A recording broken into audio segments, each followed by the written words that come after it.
If information and the ability to acquire knowledge is everywhere, why are we paying for it? More specifically, many of us in society pursue higher education, whether that's technical education, whether it's baccalaureate, whether it's going on to professional degrees, or whether you become an academic or researcher so that you can pursue one field or course of study more deeply. We are all pursuing a path of ultimately acquiring more knowledge.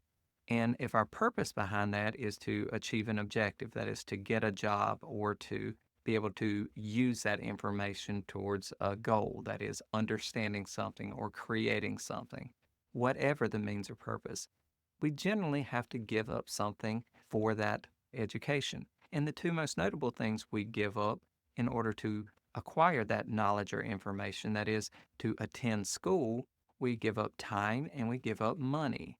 So if information in itself is everywhere, and the internet has made information ubiquitous, and many would say, well, the internet is full of information that may not be accurate. Well, there are means or methods of making certain information is accurate that you are ingesting. So I'm going with the assumption that an individual can acquire information at no cost through various different sources without paying for it. So it begs the question, why are we paying for education?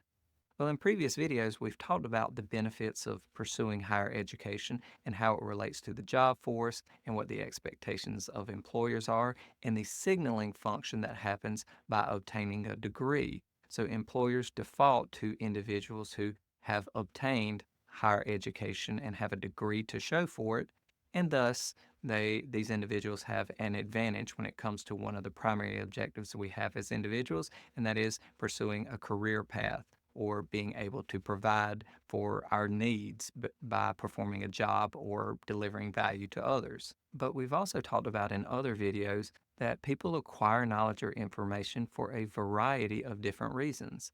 Sometimes it's to simply be able to have an effect on others. That is, if you receive a degree or you are able to show knowledge or proficiency in something, that you are going to impress others.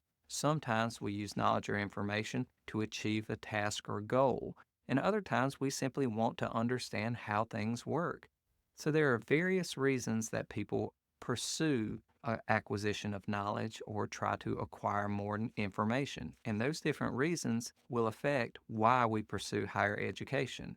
Now, we are seeing a general shift in the perception of higher education, but we haven't largely seen a shift amongst employers. You've seen prominent individuals, well, such as Elon Musk, who said that college is not valuable. Basically, it just shows whether you can do your chores or not. So he had a very derisive view of higher education. And then you have others who see education as a primary means or method of bettering oneself, and those institutions as being the primary guarantors, if you will, that an individual has had this level of experience or knowledge or demonstrated a certain level of ability by graduating or completing a program of study. So my purpose in this video is to present you with a question to think about. If information is ubiquitous, it's free and readily available through so many sources, why do we continue to give up such valuable things such as money and time in order to acquire information, oftentimes in ways that are not highly efficient in doing so?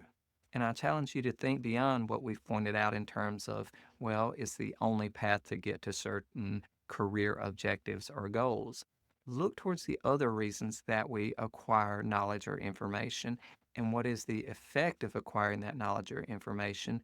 And if this somehow meets the needs of certain individuals, why do we continue to pursue higher education? Why does society push pursuit of higher education on individuals if these individuals have differing objectives for acquisition of knowledge and learning? And would this understanding have any relevance towards how we as society, how the government, how individuals' perceptions towards learning and education should be treated? So, as always, these are simply topics for discussion. There are no right answers, but there are valuable insights. So, if you have thoughts on this, please jump down in the comments, go over to the forums at thebusinessprofessor.com and start a discussion.